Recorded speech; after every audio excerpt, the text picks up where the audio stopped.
Welcome to the continued podcast adventures of Superhero Speak. But I think many of the people that love this character and that love superheroes in general have used these stories as inspiration to say, you know what, I'm going to do something good in the world. I'm going to make a difference like my hero when I was a kid. That is my fondest memory of it, because when you're doing comic books, you want them to affect people, right? You want people to care. You want to strike emotions, and I knew that Clone Saga was striking a lot of emotions. Can you imagine Pulp Fiction starring Goofy and Mickey Mouse? I can totally imagine that. I'm sure somebody's written that one quarter too. pounder with cheese in France, Mickey? What? Boy, ale with cheese, Mickey. Yeah, I can totally. See? I would watch the hell out of that movie. Yes, I gladly sacrifice that my progeny to you, almighty Marvel beast. But Neil Adams is somewhere going, it's my time. How do you measure success? Hey everyone, and welcome to Superhero Speak. I'm your host Dave. And John. JD, I just had a mild heart attack when Dave yelled into the microphone this week. I wasn't ready. And as last week, we promised we were going to do a panel discussion on reboots and remakes. All thanks to our good friend JD and Random Randy Savage for suggesting it. So we brought in some of our favorite people from the internet. Not Randy, by the way. Well, I thought 5 was enough. So Yeah. it's hard enough to control when there's 3 of us here. For sure. Yeah. So, of course, first off, we have our partner in crime, our comic book reviewer for the website, host of the Omega Level Nerds podcast, our good friend D Square. How are you, sir? Oh, I'm doing wonderful. Thank you for asking, Dave. Thank you for having me, most importantly. Always. And, of course, can't have a discussion about movies with the man who has the #1 podcast about movies in Kuwait. That's right. And of course, the one and only Joey DiCarlo from So Wizard. How are you, sir? What's going on, everybody? Thanks again so much for having me. Love you guys. Great to see you all again. Yeah, man. I mean, those Desert Storm trading cards are paying off finally. You know, we're taking over Kuwait and Norway, and yeah, I don't even know whoever is next. You know, Istanbul. Not Constantinople. Not Constantinople. They're on the list. They're on the list. You guys are on the clock. When old New York was once New Amsterdam. That's right. That's hilarious. I have those cards in a binder because my parents thought they were going to be worth something someday. General Schwarzkopf rookie card. Colin Powell. How many of our parents bought something thinking it was going to be worth something? 30 years later, it's all worth nothing. Because probably most of us, because we were like 90s people, and that's when like really hey, go get those comic books that are going to be worth something, and no, we're just going to print a million of them. No, I honestly, I used to read all my comics and like trash them. I would read them till they fell apart, and then I'm like flipping through like Key Collector app, and I'm like, that's worth money. That's worth money, and I'm thinking like I destroyed those comics. I could be putting my daughter through college right now. But my father, when he was growing up, his oldest brother would always, when he first got a job, would bring home a comic for him and his other brother, and they were the classic comics where they were like classic stories turned into comics, and they would read them and then they would take care of them. They kept them in a trunk, and the house got flooded, I think it was, and they all got destroyed. Those comics are worth so much today. It's ridiculous. So yeah, well, actually, they're probably worth more in the 90s when everything went crazy. Yeah, everything's gone crazy again last half a year. Pandemic, comic prices, collectible prices through the roof. So since you're already talking, Joey, how are you? How is the world of So Wizard? Well, clearly it's good in Kuwait. Yeah, everything's going great, man. You know, just working, getting ready to go to New York next week, just like I'm sure some of you guys are, and going to the movies a lot again. Now the movies are really back. Things are going really well, and no complaints here. You know, everything's rocking and rolling. Yeah, they're kind of back. Well, we just ran into, I'll be honest, we just ran into a lull. So we were flowing along really well. And then we hit a couple weeks of nothing. So we had a Netflix review, and this week is going to be probably out by the time you record. Excuse me, it'll probably be out by the time you hear this. But it's Nicolas Cage direct-to-video movie, Prisoners of the Ghostland, that we'll be reviewing. Oh my God, they just did that on Fans. Right, I was dying when I saw they picked that one too. So, was it direct-to-video? Yeah, it was direct-to-video on demand. Yep. Oh, I thought that was coming out in the movies. I saw promos for it on YouTube. A lot of YouTube. No channels. spoilers, but it might be the worst movie I've seen this year. So. Does he have a mullet? No. That even Montego didn't like it, and he tries to like everything. He likes everything. How about you, Don? How are you doing? How is Omega Level Nerds? Omega Level Nerds is awesome. I'm smitten right now with Star Wars Visions, so we talked a lot about that last night. So it's just a great time. The X-Men comic books are looking up, so I'm joining that. Trial of Magneto is really cool. I think they're going to use that as a vehicle to retcon Wanda back into being a mutant and Magneto's daughter, but we'll see how that goes. But yeah, A-okay over here, man. All good in Omega Level land. That would be interesting. That it is. And how about you? Sound hyped. How about you, John? How has your week been? I'm celebrating. All right. What are you celebrating? Is that Skittles? Yes, the Skittles are replacing the green apples with lime again. Yeah, I thought so. Officially. No, they're not. They've been selling them since 2013. They've been selling them sporadically. Just all lime or packages with lime. But they are finally going back to lime from the hideous green apple that they replaced it with in 2013. So yeah, that's how exciting my life is, that this is a high point. Great visual gag on an audio podcast. I know, right? I thought for sure you got laid, and then we turn out it's Clearly you don't listen to the show. Speaking of things that haven't happened since 2013. Didn't we just talk about magic cards in the basement? It's right next to my collection of computer parts. I mean, this show is madness already. I love it. I just thought he was drunk, but he had the look of, hey, but I get it. Candy is also up there. I understand. Anyway, so let's see, getting laid, candy. All right. The fall anime. I got the diabetes, so it's a it's a well, sin for me. Yeah. So I'm in between the summer and fall anime seasons, and I'm just waiting for the fall to really kick in, because there's supposed to be a bunch of really good animes that are coming back out again. Some returning, some isekais. So just and I don't know if everybody saw the What Ifs, but the last one had a cliffhanger. Well, Joey is not caught up. I know. I won't say anything else. I just watched the zombies one. That's as far as I am, right? Okay. Damn. I really want to talk about it. No, it's okay. I won't say anything other than this. This is when we get to 7, it's going to start to get real interesting. I will say this. I don't think it's a spoiler. They've got darker and darker, and then all of a sudden they turned. They did a turn on us. Well, and I'll leave it at that. Yeah. Just don't say anything else, because this one is going to make the link between this and the. Yeah, I don't know if they're going to pay off on that. All right. How about you, JD? I'm all right. Business wise, we're doing a sale this week. My first book, the Book of Jericho, is free all week. Finer platforms across this great country: Amazon, Kobo, Apple, Google Play.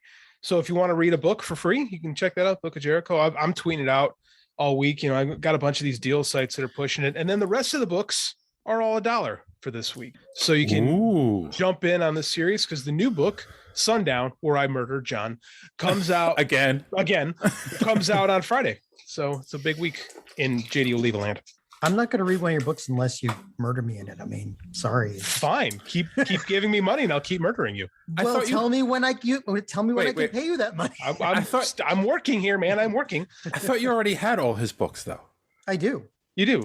I'm trying to work my way. I'm having trouble reading these days, but I will get through them. Don't worry about it, man. I don't care. Read at your leisure. I got your money. Oh, I know, but I will. Is your Mangekyo Sharingan coming in or something? Nice. Who? What? Bless you. You're having trouble Naruto reading. Who? Oh, You said yeah. you had trouble Yeah, reading. yeah, So yeah. is your Mangekyo Sharingan coming? Nice Oh my one. god. But no, I'm not of the Uchiha clan. And it's just too many distractions. And I've got a project at work that I've been working on for over a year, about 90,000 lines of code. And I'm at the point now where it's going to start going live. And so Did you say I'm nervous. 90,000 lines of code or 90,000 lines of Coke? That's how we got through the project. This isn't the 90s. If it were the 90s, it would have been the latter, but this is the former. That's an intense project at work, man. It helps. It would have. So sorry, it's not my turn. Go back to. I'm good. I already plugged my shit. I'm fine. So I haven't been doing much, but I did start watching. I only watched the first episode so far, but we have a very big Star Wars fan on the show. We have two really big Star Wars fans on the show and a really big anime fan on the show. So I need to know who's watching Star Wars Visions and what we think of it so far. It is quite. It might possibly be my favorite Star Wars thing. So yeah, if you're No, I'm laughing at Joey. Oh, I see. Yeah, I haven't watched it yet. We're gonna do it for our Patreon next month. You can ruin it. I don't care. You disappoint me. Yeah. There's really no way to ruin it because it's not in continuity with anything or itself. It's honestly. They're all little fine. standalone things. How about you, John? Did you watch it? I know I haven't seen it. That surprises me. I know. I've only heard whispers of it, but I haven't really. It just wasn't in one of my spheres of, interest on YouTube or wherever. So now that you're talking about it, I will definitely go watch it. But they've done. I don't know if they were official, but they've done anime intros to the Star Wars movies, which were just absolutely beautiful and awesome. So if this is done anywhere near like that, well, then, it's 6 individual Japanese animation studios. Madhouse. So every episode looks different. Yes. Ooh. Madhouse Ufotable, one of the good ones. I mean, like we talked about it on the show. I don't remember what studios. A1 Studios. I'll now I have to check it out because I know the studios. Yeah. So you should start listening to your own podcast. Or at least pay attention. Turn this off so I can't hear it. Or at least pay attention when we record. Well, I watched the first episode. I thought it was really well done. It felt like an old Japanese movie, but with Star Wars themes in it. So yeah. So Star Wars? Well, right, because that's why this is so glorious, because the Force, Darth Vader's look, that's all derivative of Japanese samurai and culture. Right, yes. That was Lucas's original vision. So to see it in this lens, it fucking works, man. I mean, I hate the animation of the first one. I kill comic books with that whole overshading stuff. I dug it. It did get cooler.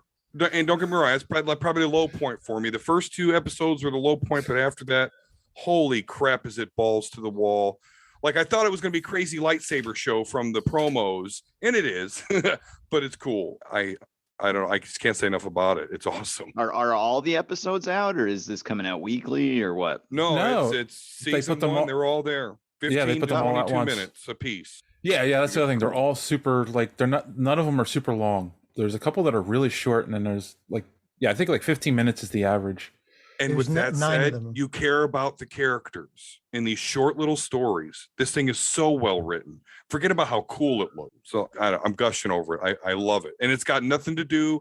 No Skywalker is to be named. Nope. There's only one character. And Dave, you haven't seen this yet, but in one of the episodes, there is one character that we're all familiar with.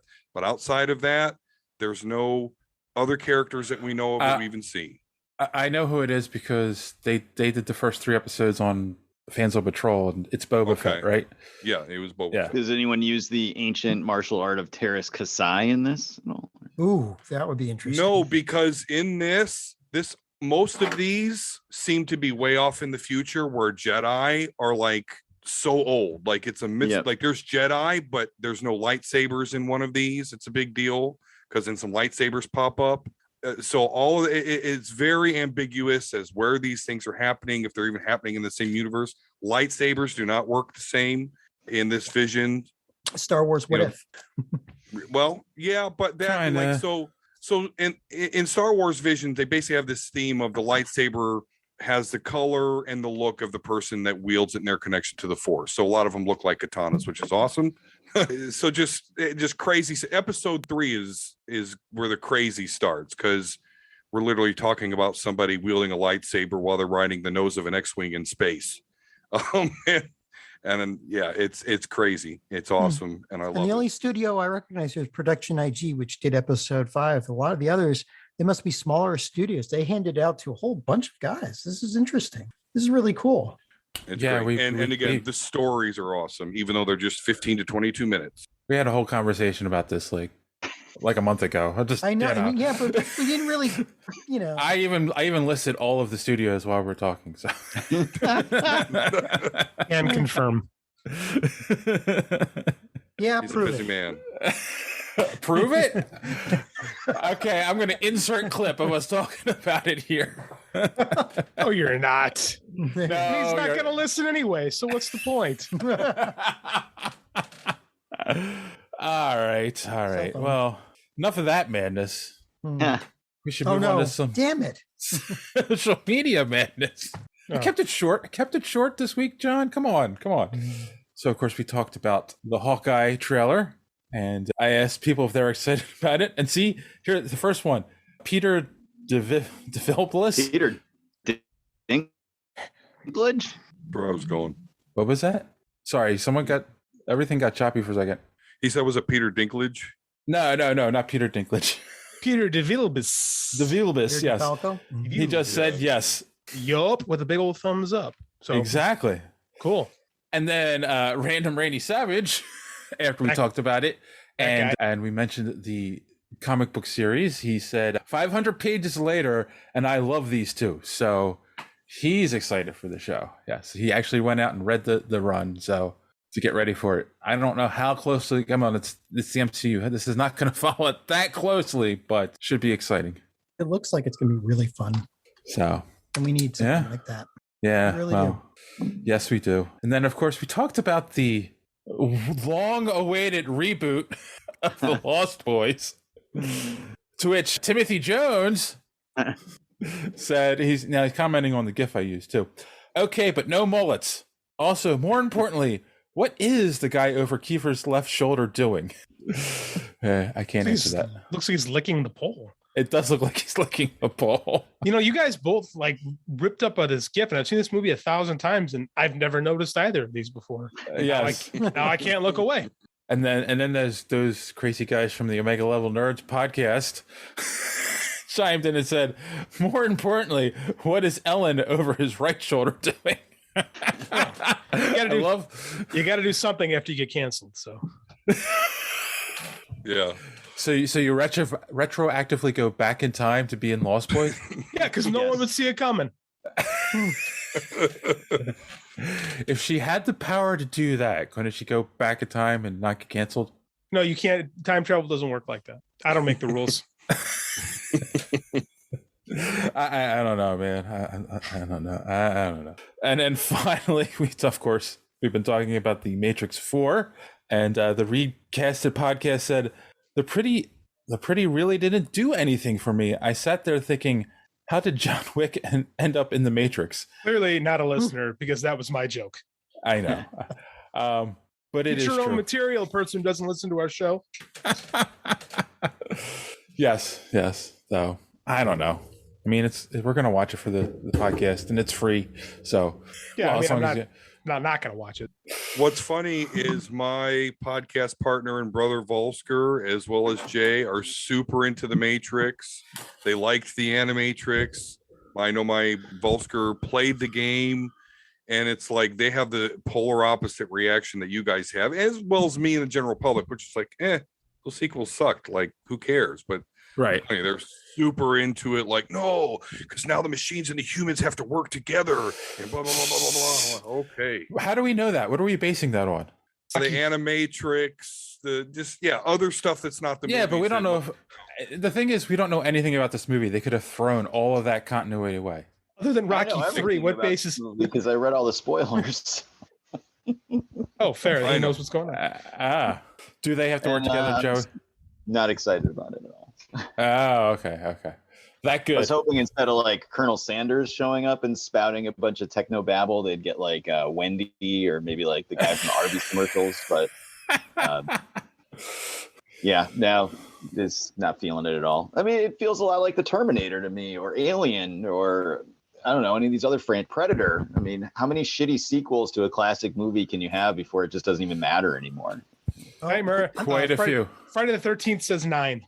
Yeah, about 9. 9 and going. Got the Matrix. And Halloween. Takes Halloween's Manhattan got like yet, 9. Yeah, well, I can't wait to see it. I want to see it. I'm just hoping.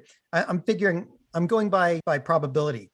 We've had so many sucky reboots and sequels. There's got to be good ones soon. All right. Well, on that note, if you want to know how you can follow us on social media and be part of Social Media Madness and learn about all the great podcasts in the Geek World All-Stars Podcast Network, here's our good friend D Squared to tell you more. Enjoying the show? Want to be part of Social Media Madness?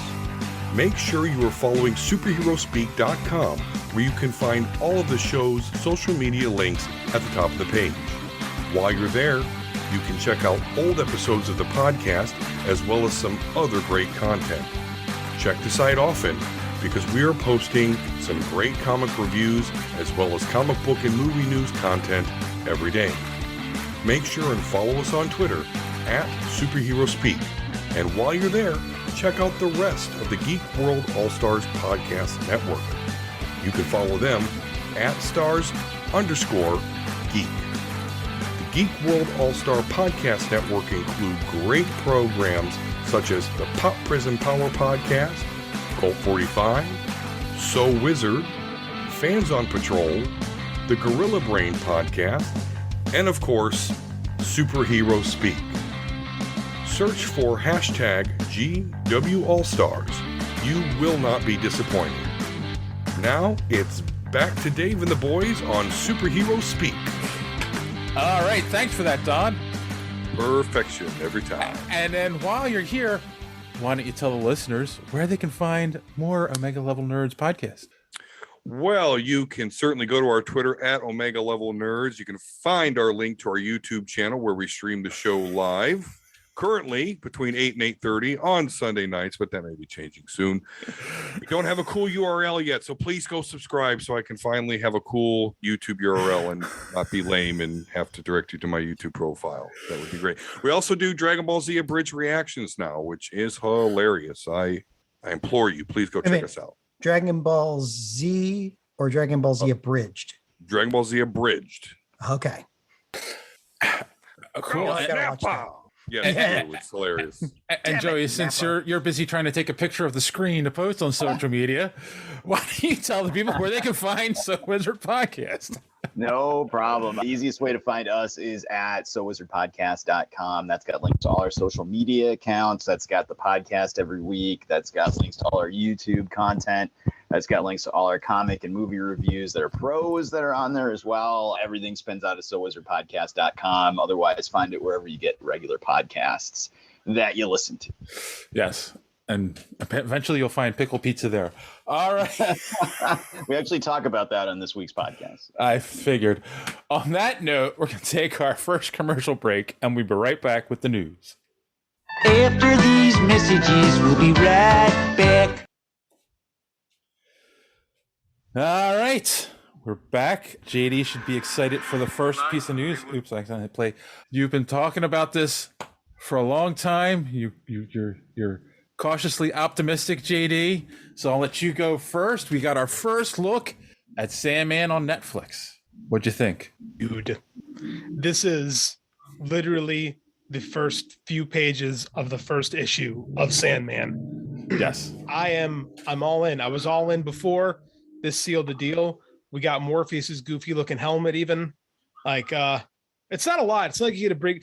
The weird thing about the initial Sandman story is it really has very little to do with what Sandman becomes, but it's a nice little springboard to introduce us to the character. So I'm in. I'm on board. This looks great. I'm very happy. I saw someone complain that he didn't have enough of a Robert Smith haircut, and I'm like, it's not 1987. Like, no one looks like that. All right. What did you think, Joey? So, all right, unpopular opinion. Sandman's just not my thing, man. It's just not my thing. I tried to read it when it was a huge smash hit back in the day, and I think I made it through the first 2 trades, and I was like, what am I doing with my life that I'm wasting my time reading this boring ass stuff? It must be good. It must be good. I mean, maybe it's just not for me. I mean, there's great movies, great musical artists that people love, and I don't like them, and it's not because they suck. It's because it's not for me. So I just think this is just not for me. I like superhero comics. I don't like whatever this is, boring like goth comics with the guy from The Cure in it. It's just not for me, man. I'm gonna watch it. I don't really have a choice, and that's part and parcel of doing a TV and movie review podcast. But I'm coming from a place of not really having read much of it, and what I read, I was kind of bored by. So it did absolutely nothing for me. I'm sorry. No, I hear Maybe you. death will be cute. That's about all I got. And now we'll move on to someone I know grew up as a goth wearing black eyeliner all the time. John, what did you think of the preview? Crank up the Joy Division. Get ready to Let me take a shot of sugar first. Okay. No, I actually was a real fan of Sandman and, all of Gaiman's work. And, like one of my favorites was Hellblazer. And that wasn't Gaiman. I know it wasn't Gaiman, but it was in that kind of same universe. Fair. And like it's the offbeat stories, the more cerebral stuff. So this looks good, Yeah, and you're right. The goofy mask and all that. It's going to be the writing that makes or breaks this, though. Agreed. So, because we know all about people that can make really good trailers, but the movie themselves. Yeah, that is true. So, Zack Snyder's movies cut really good trailers. Yes, he does. So, it's a good trailer. I hope the movie follows up with that. So. All right. How about our resident comic book expert, Don? Yeah, get ready for this. I'm with Mr. Carlo there, out of my wheelhouse. I'm a superhero. Yeah, admittedly, if it doesn't have brightly colored beams, magnetic and psychic bubbles with slashes and bams, I couldn't get into it. Well, if you wore tights. Right, yes. It's got to be, I don't know what that says about me, but exactly. Prefer the tights, prefer the spandex.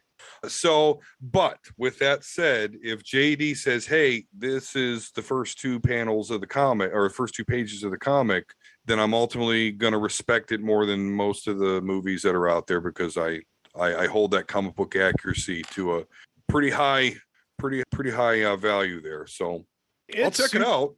It's super comic book accurate. Like I said, I'm probably smarter now than I was then. I was probably too stupid when this came out. Well, and I get it because like Sandman is so, especially in the era it was created, like when everything was so loud and super colorful and foil cover, Liefeld-y and McFarlane-esque. Like no Sandman feet. was, that never gets old. What Gaiman was doing was so vastly different. So I really like it just for that because I like to read. So Gaiman stuff really kind of hits me. I'm very curious where they go from here because Sandman changes so drastically after its first trade. Gaiman admits that his first 2 trades, he was doing an impression of Alan Moore's Swamp Thing. Yes. And it really isn't until the end of the second trade that he really starts to figure out what the hell Sandman really is.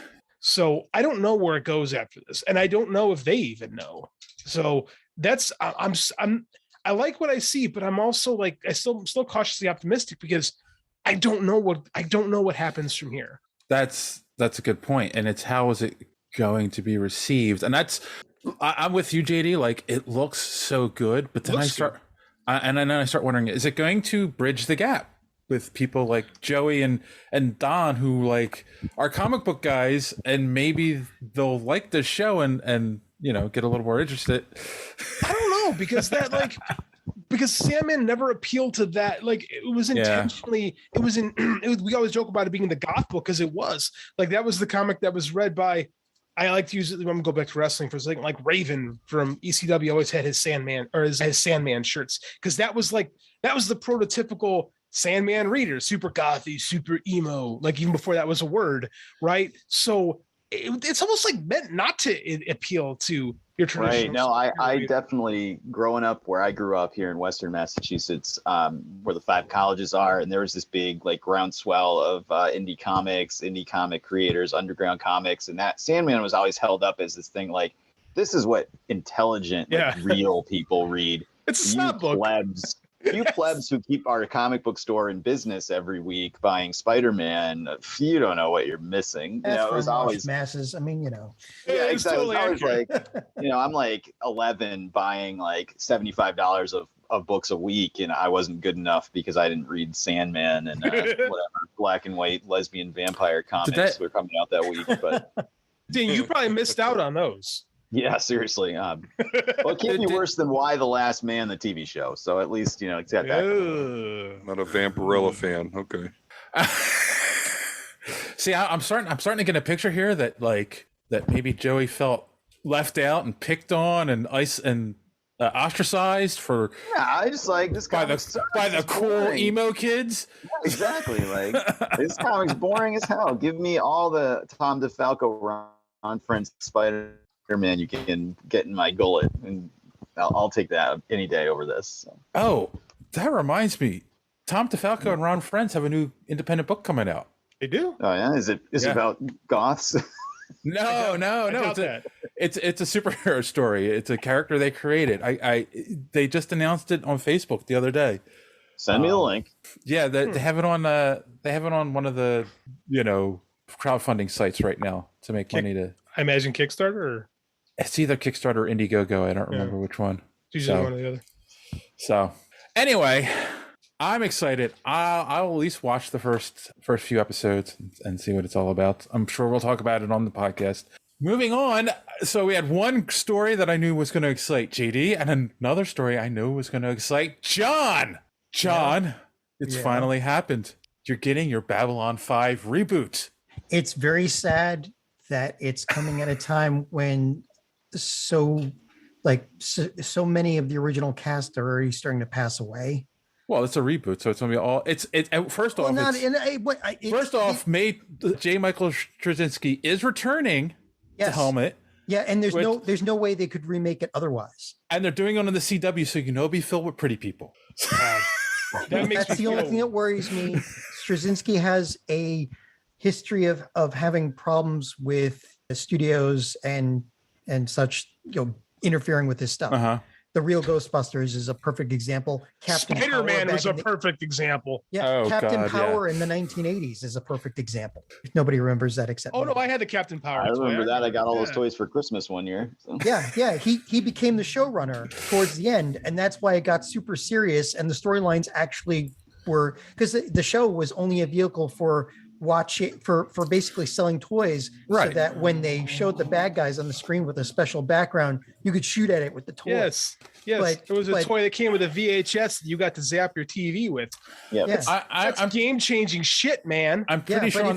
But if you watch halfway through the show, it changed, and the storylines started going from single episodes to an overarching storyline. That was Straczynski. And then at the end, he ended the last show, and they canceled it because they didn't like where he was going with it. But he ended it on a freaking cliffhanger, which was serious as hell. I'm pretty sure died. Main character died. I'm pretty sure on CW, as long as you put pretty people on the show, they don't care. They leave. I know, but it's going to be interesting. All I know is that I knowing Straczynski, it's not going to be a reboot. It's going to be like a furtherance, maybe. Yeah, have they clarified? Is he recreating his own show, or are they kind of picking up where they left off 25 years ago? It's not really clear. They're calling it a reboot. So there are so many stories left to tell in that universe. So many things that were left hanging. So many good characters that I don't think it's going to be a reboot. I think it's going to. It'll be a reboot, but it'll be 10 years later or 100 years later. So first, I have to confess, I've never really watched Babylon 5. Oh, it's the greatest. It is one of the greatest storylines. I mean, it was already he already knew what all 5 years were going to be of episodes before he started it. And so there is a time loop that it's like when they filmed the kids from How I Met Your Mother. Oh God. Right? When they filmed them doing the end because they already knew what the end is. Yeah, that is not a good comparison. Well, I know. That does not inspire confidence. But that's the thing. That's how far in advance he plans this story into the story. I have a legit question about Babylon 5. Like when I remember when it was coming out, and I thought when I saw the commercials, I used to watch TNT because wrestling, and like the commercials would come on, I'd say this looks like a Star Trek knockoff. Is that not what Babylon 5 is? It was. I think they commissioned it because they wanted something that could compete with Deep Space Nine. Okay, so it is a Star Trek. It was so spectacular, but it's Straczynski, so the writing was. I mean, Deep Space Nine is one of the best Star Trek reboots. The most cerebral of the Star Treks. Yes. So Joey is being quiet. Did you watch Babylon 5 when it was on? All right, so unpopular opinion. I'm going to mute now. Not only do I hate Star Trek, but I'm definitely not going to watch great value Star Trek written by the writers in the worst Spider-Man comics in the history of print. As we alluded to, that was a lot of Marvel influence. No, there wasn't enough. So bad that I stopped reading monthly comics for the first time in 26 years. I will back Joey on this one. There was not enough Marvel influence in Straczynski's Spider-Man. The other no, Sins Past.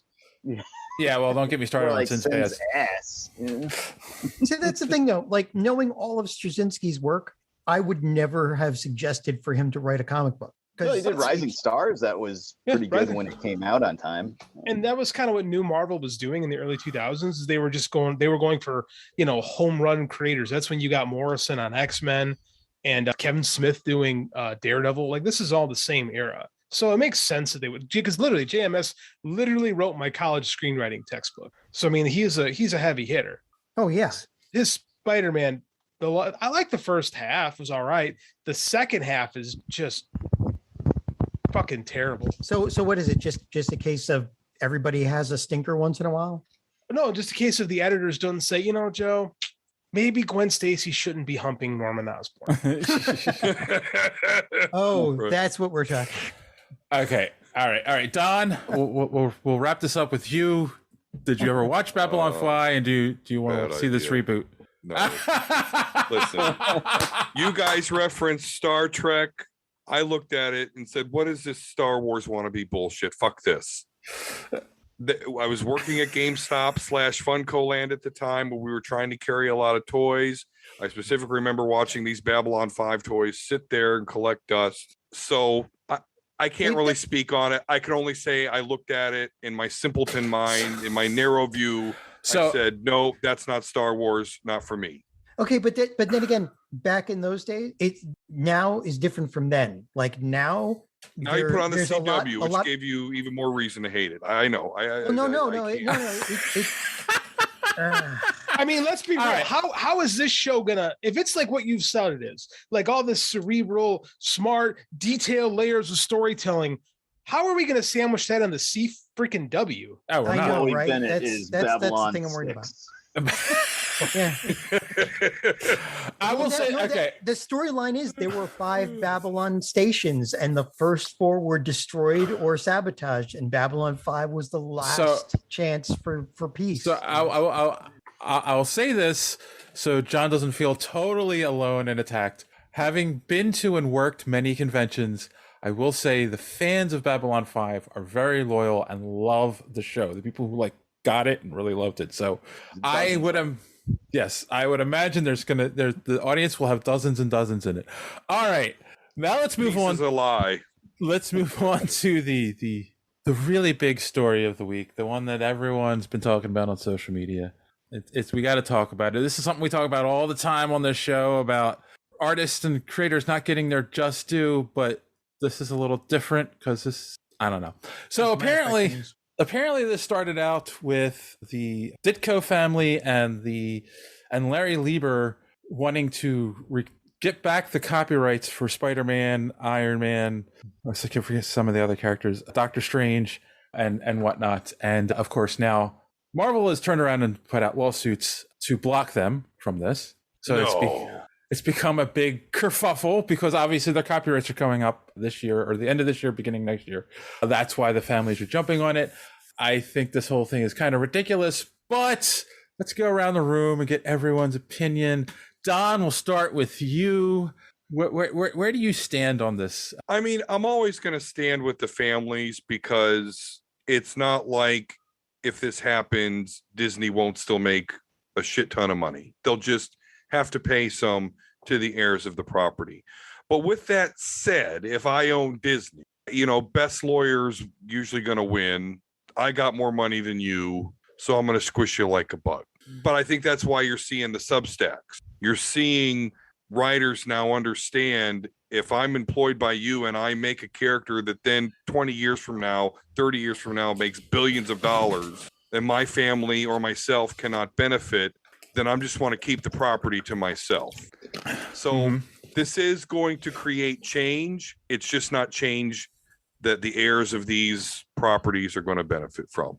So I think they're ultimately going to get squished. And I don't think it's 100% right, but it's going to be legal. It's too bad, though. Yeah. I would hope that they would win something. I mean, like, this isn't the only front on which Marvel/Disney is fighting at this point, because, Johansson and all the stars that are lining up behind her, because they broke a contract and they just figured they'd steamroll over it, So like this, I would rather see people get paid for what they make. Otherwise, what are people like JD doing, right? If they get licensed to make movies for their stuff and suddenly doesn't get paid for it. I mean, it's not right. I've talked to too many creators to not take their side, because I mean, they go through all this pain and suffering trying to bring their stuff to life, and then just to have a multi-billion-dollar corporation grab it and decide, hey, it's mine now. Doesn't make this. It's not right. Okay, JD, since John mentioned you, this happens a lot. All that people are really jumping to conclusions about Marvel and Disney being no longer able to put out Spider-Man comics or make Spider-Man movies. This doesn't happen. That's not going to happen. Like, these notices of termination come up whenever copyrights come up, and they're going to settle out of court because there is a claim to it. The opposite lawyer, Mark Toberoff, has a real habit of always getting himself involved in these lawsuits, and he's real good at being a thorn in people's sides.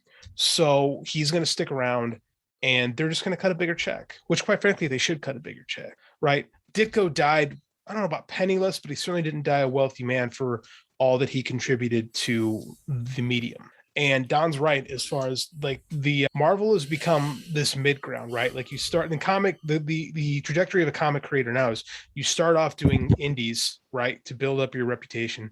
Then you get a job with like Big Two, right, and then you build up your following, and then you jump to an indie, a super indie, right, which for a long time was Image, Dark Horse, something like that. Now, like Don said, Substacks become big. I moved my newsletter over to Substack because it's free. Right, even to run a free email list, I have 1,500 people on my newsletter, and I'm either going to pay $50 a month, or I can do it on Substack for free. So guess where I'm at now? We're gonna have to talk after this, because I didn't realize that. Oh yeah, Substack's awesome, and I haven't started. I'm not at the point where I'm going to do a paid newsletter, because that's not where I'm looking for. But this is creator rights in the 21st century, because we've seen the horror stories. We know about Bill Finger being buried in a pauper's grave. Like, it's not ethical, but it's contractually legal. So what's going to happen is Disney's going to have to pony up a little bit of cash, and it's like the end of that movie Amadeus. It's very similar. They just dump him into the mass grave.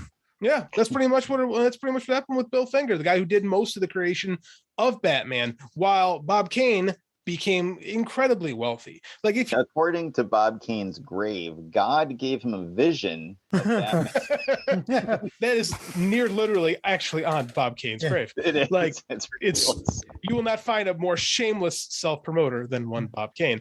I don't want to interrupt you, but if anyone out there wants to hear a great Bob Kane story, just Google Jim Steranko slapping him in the face. Oh, Steranko. I've met him. There's a lot of those. But no, man, this is the reality for these companies that play with these giant properties, right?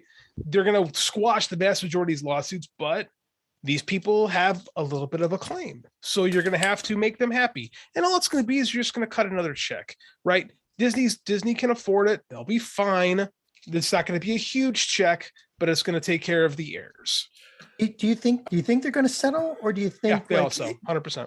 So I mean, well, that's always been in the past, but things. I mean, there seems to be this ball starting to roll. So maybe not now, but there's actual. But the problem is, there's actual contracts. Like Marvel did work for hire contracts. So well, they printed it on the back of the checks that they were giving to people, where if they didn't sign it, they couldn't get their money. But if they did sign it, it said, sorry, what you did for us was work for hire. That is, but they all knew. It wasn't like Siegel and Schuster, where those guys were hoodwinked, right? That's a different story. These people all understood, this is what you did, this is how we got paid. The idea, comics publishing is the only form of publishing where the creator does not own the creation. That's it. Everywhere else, like Stephen King writes a book, he owns Salem's Lot. All those characters, they're his for the rest of time. And it's been like that forever until copyright, until it comes into public domain, right? So now but now, thanks to people at Disney and Marvel, they're fighting to extend these copyright claims so they can keep making money off these characters. So you're going to have to, in order for them to do that, people are going to have to get paid. And that's all anyone cares about. Well, speaking of people who don't get paid enough and will be put in a pauper's grave, what do you think, Joey? I think this is the comic book news site equivalent of when your cable channels run the thing on the bottom of the screen that says, hey, if NBC doesn't negotiate with us, man, you're going to lose all these channels you love. And then nothing ever happens. That's what this is. I mean, obviously, you want to err on the side of creators' rights. Everyone, that's not an unpopular opinion. It's the truth. These guys deserve money for the things they created. And it gets into a weird web of, like JD was saying, with work for hire contracts, or like John was saying with, like, it's clearly those contracts, they fucked them over, pardon my French. But at the same time, you also have weird eccentric people like Ditko. Why was Ditko sitting in an apartment cutting his original art into tiny pieces with an X-Acto knife? Because he hated his creation. That art if he hated it. Why didn't someone of these heirs say, grandpa or dad or great grandpa, you're an absolute living legend. Let's take you out to a couple comic book conventions and make some money. It's a little weird. So he's a weird guy. It's a weird super story. Weird. He is. I know. I have friends that would go to New York City and knock on his apartment door and just like talk to him for 20 minutes, or like mail him Christmas cards and he'd email you back, or he'd mail you back. Like, he was a weird guy. But to be like, Steve Ditko sat in his apartment staring at the wall, muttering Stanley's name and cutting all his original art into tiny squares. But now his, great grandnephew wants $60 million from Disney. It's a weird dichotomy. It's strange. Yeah. I just think Disney's going to open the wallet and this is all going to go away. I agree. So I want to play devil's advocate a little bit here. First off, JD made an excellent point. This all was work for hire stuff. Unfortunately, like John and I can actually attest to this. Like, we have to sign a contract when we start working at a company that any code that we write, we don't own, is owned by the company we work for. Like, and I've written thousands of programs that I don't own, and I can't take that code to another company and use it. So that is a standard business practice, unfortunately. I also want to point out it's Marvel is owned by Disney. Copyright laws have been changed for decades because Disney wants to keep Mickey Mouse. The mouse. Period. Nobody in Congress is going to vote against the mouse. They are the only company that has had that much power for as long as they have had.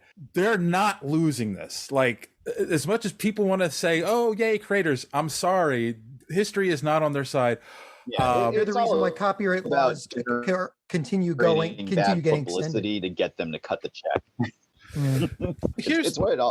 It's just like when Guardians of the Galaxy came out, and all of a sudden you saw all these news stories about how Bill Mantlo, and God bless him, the poor guy, is in a nursing home because he got hit by a car and he's like out of it, and his care is astronomically priced, and all of a sudden Disney jumped in and started taking care of those bills for him. Right, as they should. But it's all about generating their bad publicity to get them to give you what you want. Exactly. Also, Kirby tried and lost. Mm-hmm. So he tried to for Captain America. So like, yeah, history is not on the side. But my thing is, and I'm definitely all for creator rights, but I kind of have issue. And Joey, you alluded to this, like, this is family now. The people who actually created it are dead, and it's family. Like now, gimme, I want money, and that's. And they have worked with families already. I mean, Kirby's family's all set; they're taken care of. Like, yeah. Whatever was going on between them and Kirby's family was settled, and they don't talk about it. And all of a sudden, he's a Disney legend. They have a display thing at Disney World all about his art and blah blah blah blah, and no one's worried or complaining all of a sudden. So. I don't know what they offered them that they're not offering the other families or what's going on, but there's all sorts of things behind the scenes we're not privy to, and it's very easy to just go, I hate big companies, blah blah blah blah. Right. Yeah, you know, and I mean, that's we all do, but you know. Yeah, well, that's it's the thing. easy Is because like they're shitty for the most part. They are shitty. Yeah. They are shitty, and this is how you get them to pay attention to you: is you sue them. Very few people file lawsuits with the intention of going to court. Right, because that's expensive. Right. That's a drawn-out process. You sue people so that you can settle, which is what makes the Scarlett Johansson thing so interesting, because she allegedly wants to take it to court. It's rare that it gets that. The majority of lawsuits are settled, and then people sign their NDAs. Yeah, they'll sign an NDA with a non-disparagement agreement, and then you're going to see a bunch of Steve Ditko stuff at Disney World that's going to praise him and talk about what a genius he is, and he's going to absolutely hate it from beyond the grave because that's not what he wanted. But it's going to be this bitter twist of irony. That's my other issue, like that Ditko doesn't want this, but right, he's going to get it. And the other thing is, let's be honest, like Stan Lee had his issues, especially towards the end of his life, but at the same time, he was taken care of.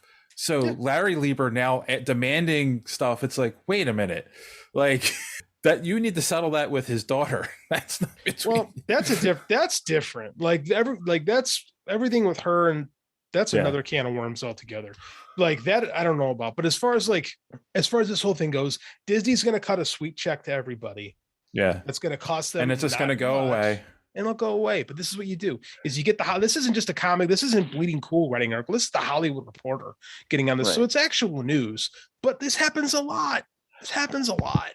And the last thing I will point out is that the major difference here is this is coming up because the copyrights are expiring, whereas the Scarlett Johansson, they actually did violate a contract. Yeah, it's totally different. It's totally different. So. She's executive producing some other movie that Disney's making. So it's not like not anymore. No, not anymore. They completely cut ties with her. She got the axe. Yeah, they're out of the Scarlet business. Well, I'm sure they'll figure out a way to get back. The lightsaber clean cut, that is. So yeah. This is I'm curious. Let's keep an eye on this one though, because we're never gonna know, but they're gonna announce that they settle. And then like Joey said, a year from now, you're gonna start seeing all kinds of Steve Ditko was brilliant. Like articles like that will show up. You're gonna start seeing a lot of his art showing up in places. His Marvel omnibus of Speedball.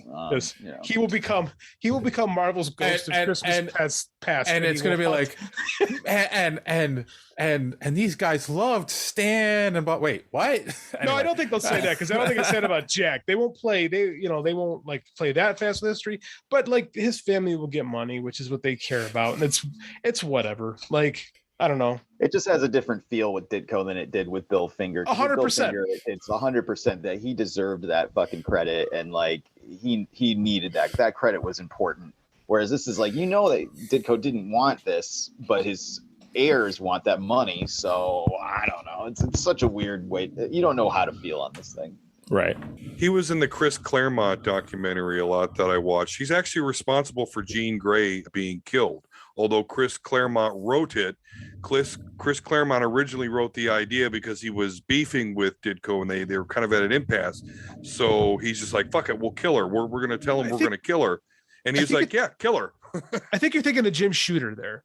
Because Ditko, when he was out of... You're right. Yeah. No, you're right. You got it. I'm sorry. All right. That's okay. Yeah, Ditko was still working for No!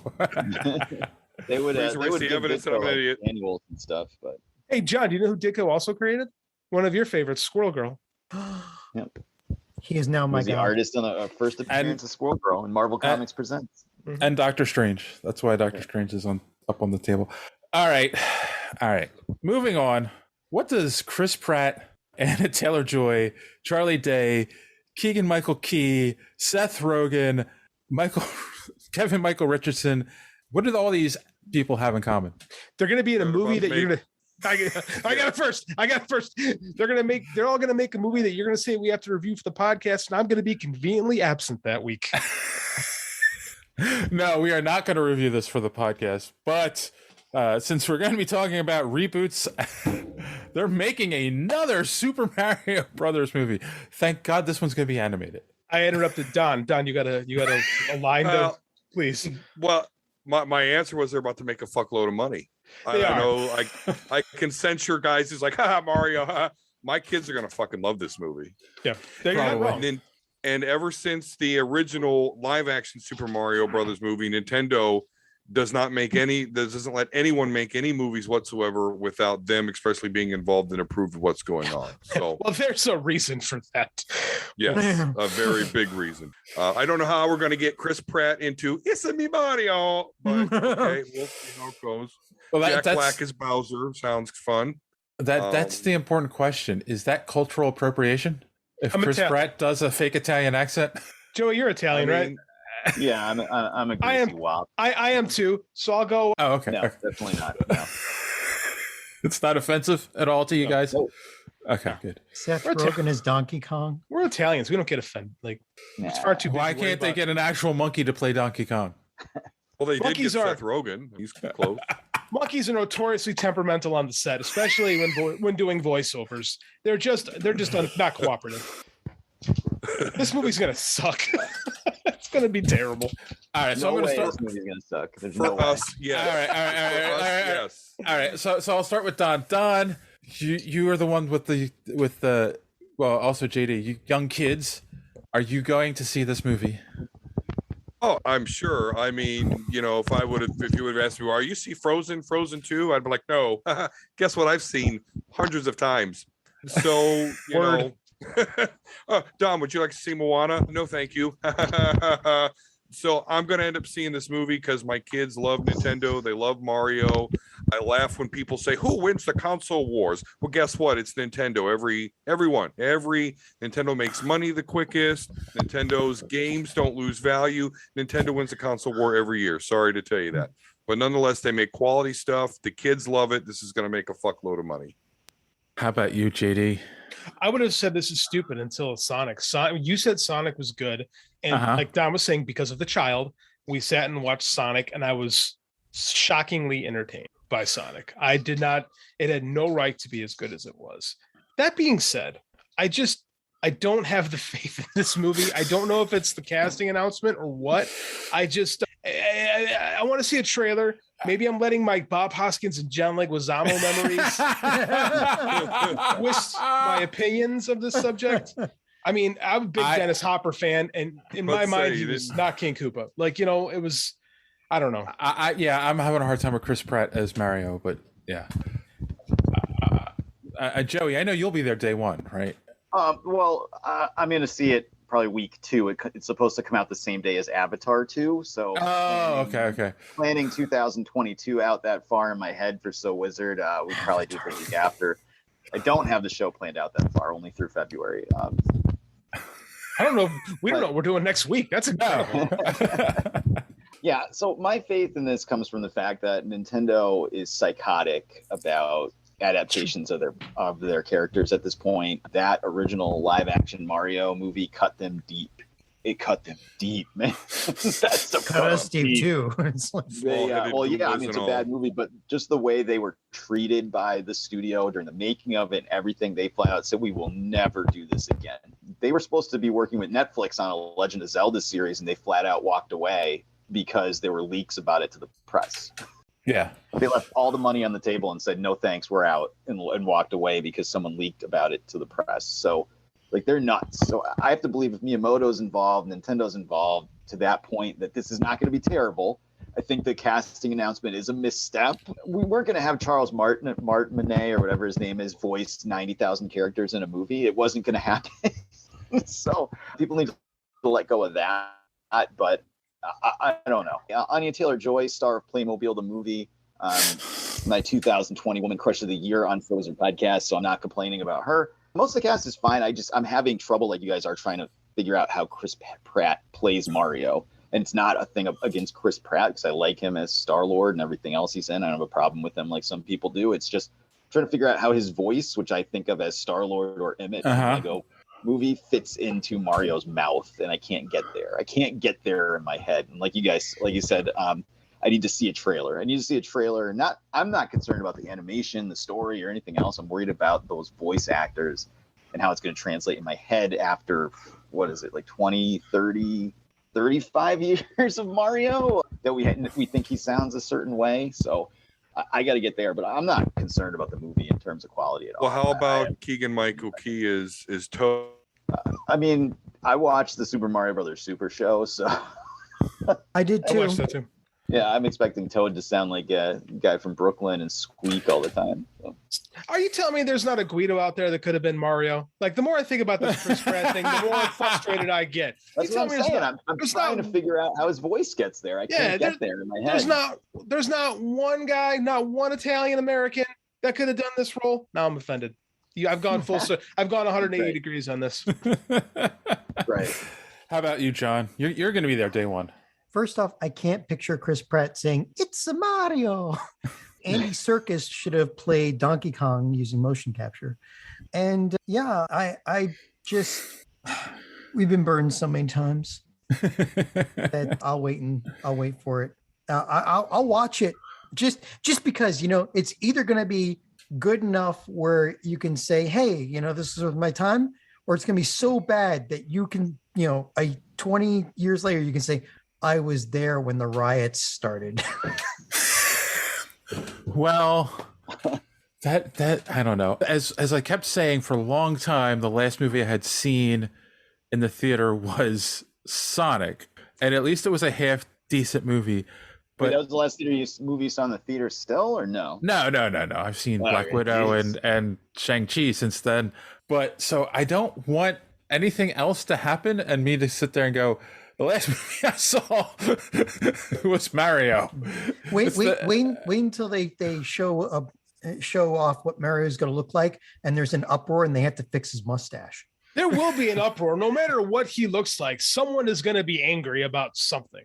Yes, right, because it is such an iconic look to Mario that if they mess it up in the slightest, I would say there'd be blood in the streets, but nerds aren't that violent, so they'll be just There'll be blood in the subreddits. I mean, there'll be a bunch of mad tweets. That's what they'll be. Yeah. All right. Well, they're gonna make Mario look too human-like, even though he's human. Yeah. Let's take our last commercial break, and we're gonna come back. And we're gonna come back and get even more angry about reboots. We'll be right back. After these messages, we'll be right back. All right, boys and girls, we live in a world where Hollywood has run out of ideas. So they just keep rebooting, remaking, and recycling everything over and over and over again. They haven't run out. They're too chicken shit to do anything different. There's a difference. So we decided this week, let's real quick, let's have a conversation about, are there any reboots or remakes that were better than the original? What was the worst remake we've ever seen? And is there anything that we feel is worth doing a remake? Now, originally we said movies. I did open this up to movie and TV because when I kept thinking about it, there's really only kind of one reboot thing that I liked better than the original, and that's a TV thing, and we'll get to that. So I also want to point something out, and if anyone picked this as their one of their choices, I apologize. I think it's gotten so bad that we now have one of the greatest directors of all time remaking a movie from the 60s. What are we talking about? West Side Story? Oh, 50s. 50s. Yeah. This is an aside. When that trailer played in front of Shang-Chi, I was like, what is this? What is this? And then when they showed what it was, I was so mad because I was like, how do you not have people walking and snapping in the trailer? Like, how do you not have that? That's like the iconic thing that everyone remembers from West Side Story. I couldn't even tell you what the damn storyline is, but I know that these two guys These two groups of guys look like the most unthreatening street gangs you've ever seen are going to walk towards each other, snapping their fingers. So They look like two drama clubs going at each other. I can tell you what the storyline of West Side Story is, because it is in fact a reboot. I was going and Juliet. Yes. I was going to say. So I find it interesting is that Steven Spielberg is doing a remake of a movie that is a reboot of a classic play from Shakespeare. That itself was a reboot of an ancient Roman story. Nice. Oh, we're really gonna pull out the nerd cred here, aren't you, JD? I'm a book dork, so you know. All right, well, book dork, you can go first. Oh, okay. Fair, because I got some book stuff on this list. So, how do you want to start this? Because you gave us 3 questions. Do we want to all address the one, all address the other, and all address? Okay, yes, sure. Yeah. So we're gonna all start with the first question. So, is there any remake or reboot that you think is better or is at least as good as the original? We got into this conversation talking about The Thing last week. So I love that movie. So I decided to not talk about it because we've already trudged that ground. So I thought this actually took some time to think of what is a movie that I thought was better than the original. And I had to do some digging. And then when I came upon it, I was like, oh yeah, there's no doubt this is way better. And I'm going to say that 2017's It Chapter 1 was far superior to the TV movie of 1990. Yeah. Okay. That's fair. Huh. That's fair. All right. How about let's go to Joey next. All right. Well, I had The Thing, obviously, in parentheses, duh, but I didn't pick that. I feel like that's just like the one you have to take off the table. Exactly. John Carpenter's The Thing is in my top 10 movies of all time. I think it's an absolute masterpiece. And most people don't even realize it's a remake at this point. So I'm not worried about it. If you're listening to this topic, the first thing you're going to think of is The Thing. It's the best movie, one of the best movies ever made. If you haven't seen it, watch it. I am going to pick, I don't even remember what year it came out. I want to say 86, maybe 85, but it was Little Shop of Horrors starring Rick Moranis and Steve Martin. Good call. It's on my list. Call. Black and white movie. And we actually did this on our Patreon because Aubrey had never seen it before. You know, it's shocking, but it's amazing. I hadn't watched it in years, and I love it, between the puppetry that they use for the Audrey plant throughout the whole thing, to all the songs are hilarious, and the acting, everything's great about it. Just make sure you don't watch the depressing director's cut ending. Oh yeah, I wasn't prepared for that. They changed the ending because of that the audience. Not prepared for that. That was wait. And normally when you hear something like that, you're like, oh, the audience said they didn't like that and they changed it. You're like, oh man, screw the audience. Gotta stick to the artistic vision. But then when you watch the director's ending, you're like, holy shit, this took a dark turn. So I know Aubrey normally avoids horror movies. Was she scared of the talking plant or the dentist? Probably the dentist more, but she's good with certain stuff. I always have to watch it first. Classically, we reviewed Color Out of Space, which is another good remake, on our show about a year ago during the pandemic because we couldn't go to the movies. And I was watching it. I always try to watch them first. And in our chat, I'm like, slowly you can see my responses going, okay, this might not be for you. Maybe not this one. No. And it's just like, don't watch this. Don't watch this. Like, huge flashing letters. If you haven't started this movie yet, please don't watch this. So we try to protect her as much as possible. But yeah, she was fine with it. She liked it. Good movie. Great movie. Little Shop of Horrors. Best read. Outside of The Thing. So since John might have the same answer as you, we'll move on to Don real quick. I have a list for all. He's got a list. Oh my God! Of course he does. It's John. Of course he does. Yes. We don't. And you're the one that complains when the show goes too long. So I was just thinking that. As long as the content supports it, it's okay. So Don. Yeah, I've got a excuse me. I've got a layup here, and that's going to be Batman Begins. That's on my list too. Loved that. Obviously, The Dark Knight is even better than that. And after that, I stopped paying attention. But that would easily be what third movie? My favorite reboot. It's a good call. That's a good call. Yeah. And it works for a comic book podcast. All right, John, you can't use Batman Begins, and obviously you can't use Little Shop of Horrors. So out of what's left on your list, what's your favorite remake reboot?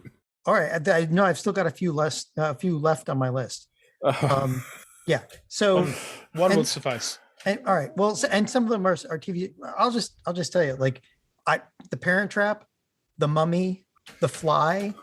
Oh, The Fly's a good one. Nice call. The Fly. Yeah. Okay. Star Trek: The Next Generation, and Doctor Who, the series 1. Yeah. When Russell T. That's why I brought it back. He's coming back. I know. Because he's coming back again. Yeah.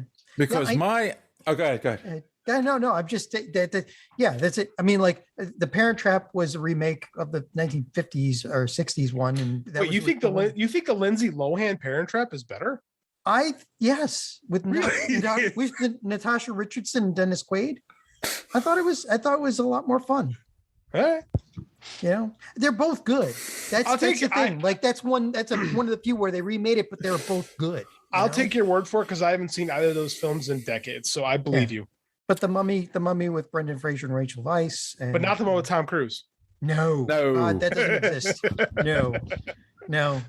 What was Dark? Hey man, the Dark Universe will come back. I swear. They're gonna keep trying, man. They're gonna keep trying. Yeah. But The Fly, of course, The Fly. That's a classic. So yeah, that's why I put TV on, because my choice, John already said it, is Star Trek: The Next Generation, and I know I might get flack from the Trekkies out there. No, it's two things. I mean, the thing I love is the whole story behind it. Like, a lot of people don't realize that obviously Star Wars came out, everyone got interested again, blah, blah, blah. They decided to try to reboot Star Trek, and originally it was going to be a TV show. And everyone hates Star Trek: The Motion Picture. Well, you need to realize that was a pilot episode. It was going to be called Star Trek Phase 2 for those who don't know. And yes, the script for the pilot is what ended up being Star Trek: The Motion Picture. But what's interesting is then when, the 5 movies later, they decided to reboot the show, they come up with The Next Generation. A lot of the story ideas from the first season were all story ideas that were supposed to be in Phase 2, Star Trek Phase 2. So I think that's interesting. And you can see it, like, if you're a fan of the original series and you watch it and then watch the first season of The Next Generation, you can see where it's like, oh, okay, Riker's Kirk, Data's Spock, like, okay, this makes sense. Like, so, yeah. But sure won awards, though. I mean... and some of the best episodes. I think one of the things I like about The Next Generation versus the original series is that in the original series, it suffered from TV not being episodic in the 60s, or not having overarching things, like stuff that happened in this episode doesn't affect you 5 episodes later, where in The Next Generation that happened all the time. Like when Picard got captured by the Borg, spoiler, and then they rescued him, like, he had ramifications from that all throughout the rest of the show. So, it won Peabody Awards, Hugo Awards, a bunch of Emmys. So yeah, it's like, yeah, I know Joey hates Star Trek. Oh, more than anything. Anything? The most vigorous debate I ever got into is when I declared that Chewbacca would destroy Worf. And that just triggered. Everybody destroys Worf. That's kind of my point. But they I don't know, they were throwing all sorts of gobbledygook Star Trek mumbo jumbo to say, no, Worf would blah, blah, blah. I'm like, okay, whatever. It's a Wookiee. Yeah, Wookiee. That's my point. Exactly. No guns. He can even have his stupid batleth thing that makes no sense as a weapon. Chewie's still going to get a hold of him and rip his damn arms off. He's too strong, and besides, like, if you know how long and way more experience claws are, I mean, Wookiees use claws to climb up the trees, up and down mile-tall trees. Like, it's a sloth that'll whoop your ass. Yeah. All right. So, Don, since you have lots to say about Wookiees versus Klingons, we'll start with you for the next question. What is the worst remake reboot you think, in your opinion, that you've ever seen? Did we lose Don again? Yes. No. Wait. Don? Wait. Don? Skip Don. Come back. He'll come back. All right. Well, Don will come back. There he is. Now we can't hear him. You're talking, lad, but you're on. Did I invade the question? Did I invade? No. Oh, no, you didn't. No chance. Sorry, you still have to talk about Star Trek. No, okay. Yeah, I got it. Anyway, okay. Yes. So I'm sorry. You were throwing it over to me. Yes.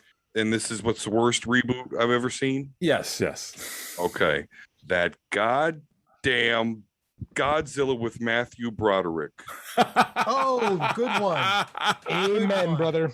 I was in high school at the time in football, so I was a testosterone-filled athletic machine, and I wanted to rip the goddamn chair out of the floor because I didn't get to see so much as a goddamn radiation breath. And then I saw they were going to make babies. I said, no, kill that shit with fire because I don't want to see this ever again.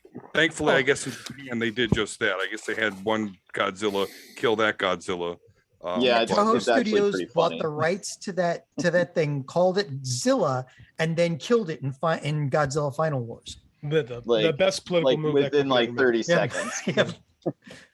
I actually fell asleep in that movie, Don. I was not as angry as you were. I was just bored. Yes, me too. So I was like, this fucking thing better shoot something, and it just nothing. No, and then it died on a bridge.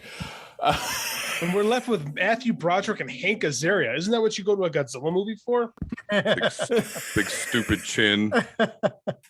Good call. All right, let's move on to Joey. All right. So originally, right off the bat, my first thought was Spike Lee's remake of Old Boy, which, if you haven't seen Old Boy, is a fantastic Korean movie, part of a trilogy of films about revenge and vengeance that the director made. Oh my God. Perfect. Avoid spoilers at all costs and watch it if you can and you don't mind like ultra violence and stuff. But I didn't pick that one because even though it's terrible and not a very good remake, it does have a topless Elizabeth Olsen in it. So that does push it out of the worst of all time spot for me. And so I have to pick a remake of another movie in my top 10 movies of all time. It would be the remake of Red Dawn starring Chris Hemsworth. Yep. What a terrible movie that they... Originally, the movie was the United States being invaded by China, and then because they wanted to release it in China. They went and edited it to be North Korea digitally, and it's terrible. And I was just thinking of Patrick Swayze while I was in the theater and being like, let this turn to something else, man. Let the anger turn to something else. Because it was bad. It's an abomination. Affront to one of my favorite movies of all time. So Red Dawn remake is my pick. Okay. John, do you have 1 or 20? 2, 3, 4, 5, 6, 7, 8, 9, 10. I've got 10. Has anyone said any of your picks yet? No, I don't think okay, here we go. I'm sure you probably have JD's on there. Let's see. Well, Ghostbusters, the female cast one. That's got to be an obvious one, right? Oof, that's a bad movie. Yeah. Charlie's Angels, the 2011 version, not the one with the one that they had 3 movies with, and I forget their names. Lucy Liu, all of them. RoboCop. That sucked ass. Yeah, it did. So bad that people forgot it even existed. Total Recall too. That also sucked ass. Yeah. Yes. The Day the Earth Stood Still with John Wick. Keanu Reeves.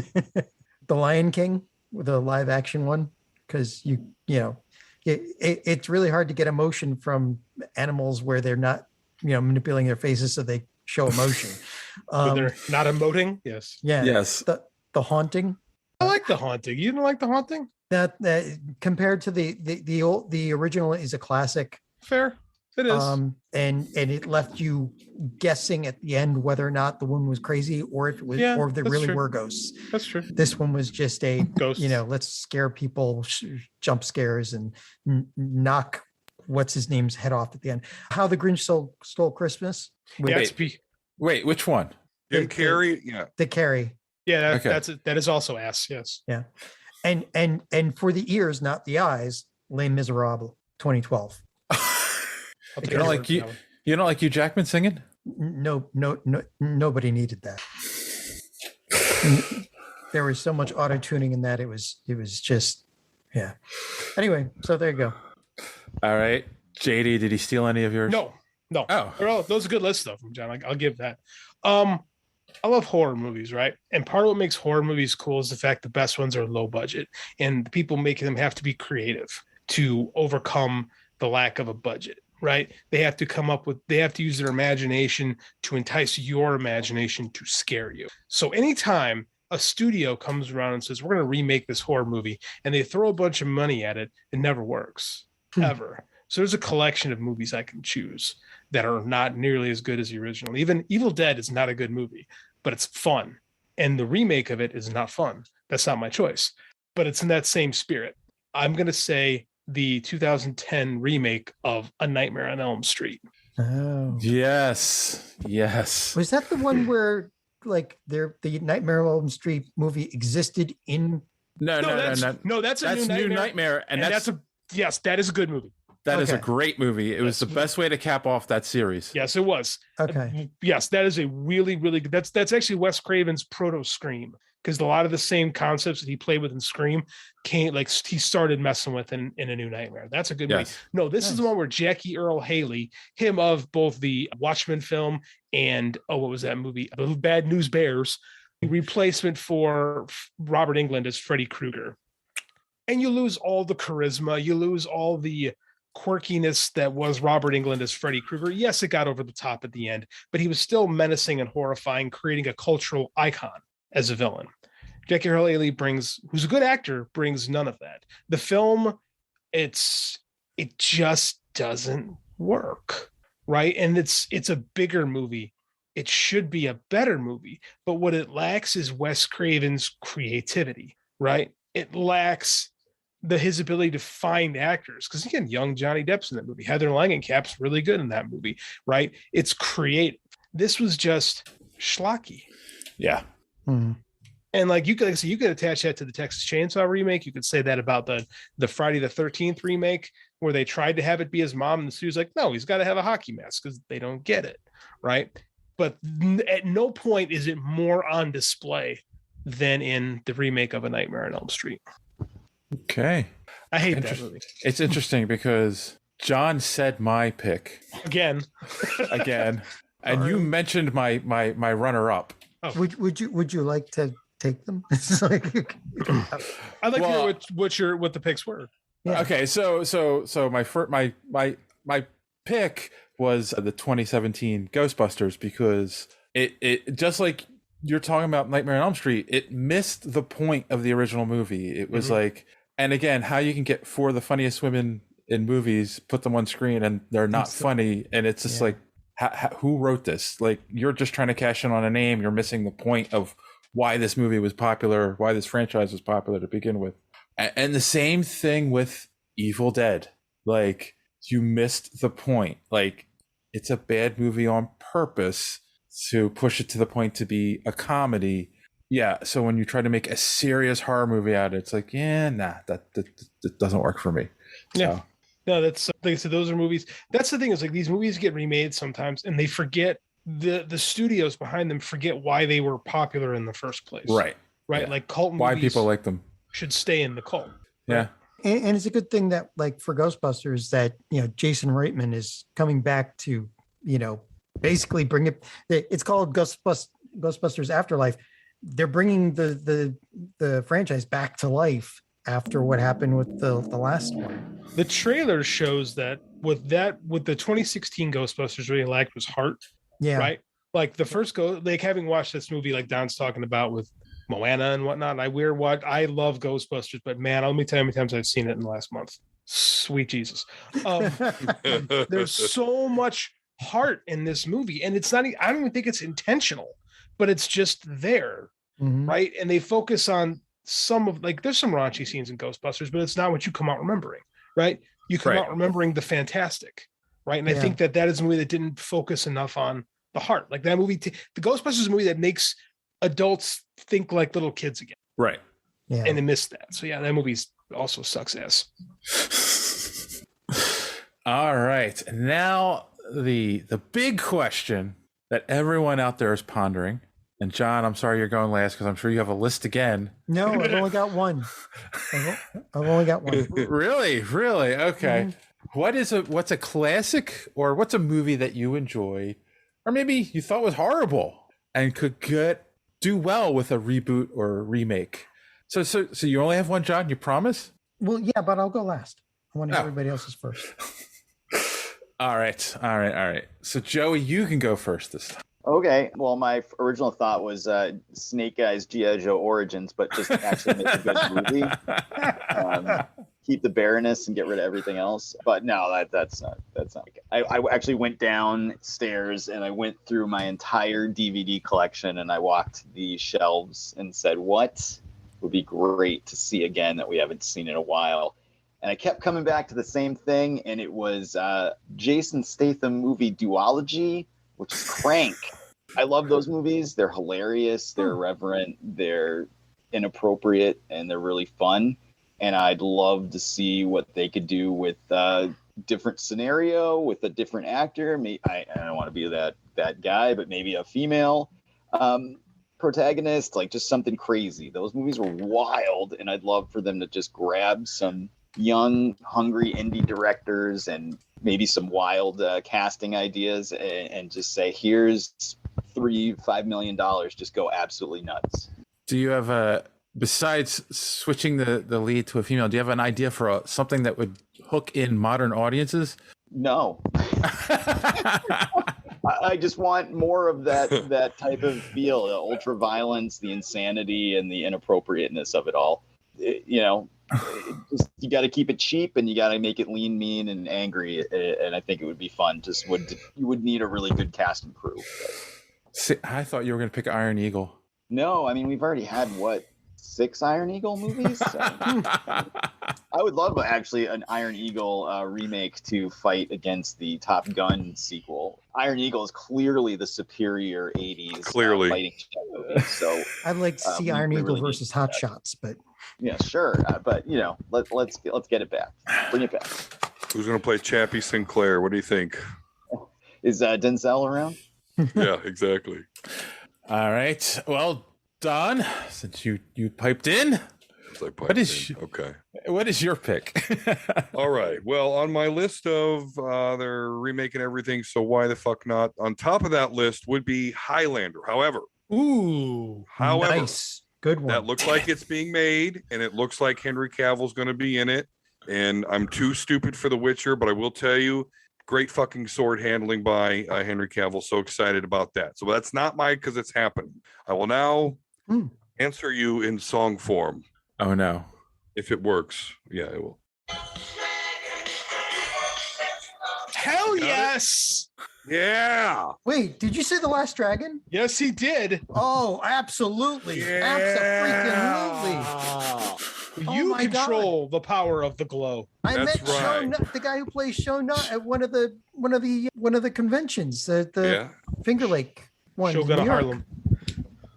One of the most famous villains. Unfortunately, the actor Julius Carey did pass away in 2008. Rest in peace.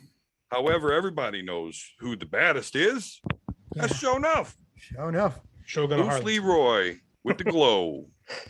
What a great movie. That is something that, like, if you show people it and they're not on board, they're just like, what is this? But I love it. That is a great call, Don. Yeah. They don't have to take it serious because the original doesn't take it so serious. It's ridiculous. It was schlocky even the 80s, and it's an 80s movie. Yes. But it was good. It was really good. It is really good. Unpopular opinion, but oh my god, I 100% disagree. I agree with you guys. I love that movie. I got it on Blu-ray for Christmas from my wife. Like, I watched it with my kids. It used to be on. I grew up in this area. I don't know if you guys got Channel 11 and Channel 9 out of New York, where you guys are from. I did. But that movie was on Sunday afternoons, like all the time. Like, I love that movie. It's fantastic. I just feel it was so lightning in a bottle that you just can't remake it and have it do anything good. I would be so scared if they were remaking that movie.